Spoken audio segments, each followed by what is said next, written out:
ভারতের রাজধানী দিল্লিতে রাজনৈতিক উত্তাপ ক্রমেই বাড়ছে। একদিকে শিক্ষার্থী সংগঠনগুলোর লাগাতার বিক্ষোভ, অন্যদিকে কৃষকদের নতুন করে আন্দোলনের ডাক।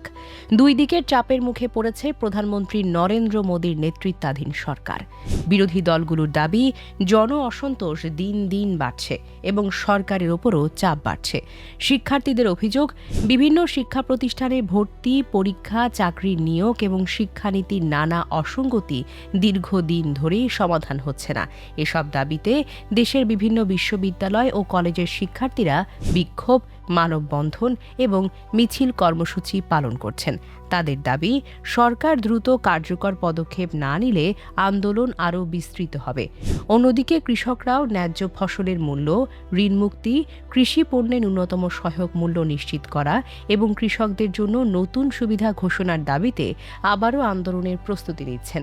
বিভিন্ন কৃষক সংগঠন রাজধানী অভিমুখে কর্মসূচির ঘোষণা দিয়েছে। ফলে আইনশৃঙ্খলা পরিস্থিতি নিয়ে প্রশাসনও সতর্ক অবস্থানে রয়েছে।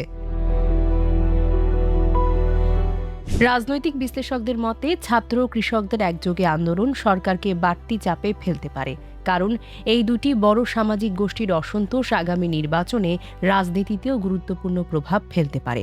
বিরোধী দলগুলো আন্দোলনকারীদের দাবির প্রতি সমর্থন জানিয়ে সরকারকে কঠোরভাবে সমালোচনা করেছে।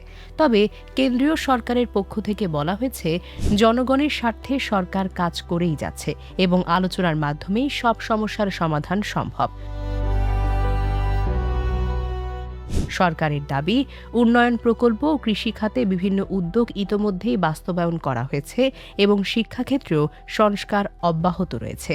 এদিকে দিল্লিসহ বিভিন্ন রাজ্যে নিরাপত্তা ব্যবস্থা জোরদার করা হয়েছে। প্রশাসনের পক্ষ থেকে শান্তিপূর্ণ কর্মসূচি পালনের আহ্বান জানানো হলেও পরিস্থিতির উপর নিবিড় নজর রাখা হচ্ছে। এখন প্রশ্ন একটাই, ছাত্র কৃষকদের এই যুগপৎ আন্দোলন কি সত্যি মোদী সরকারের জন্য বড় রাজনৈতিক চ্যালেঞ্জ হয়ে উঠবে, নাকি আলোচনার টেবিলেই মিলবে সমাধান? সে উত্তর খুঁজছে গোটা Bharat. Desk report, recap news.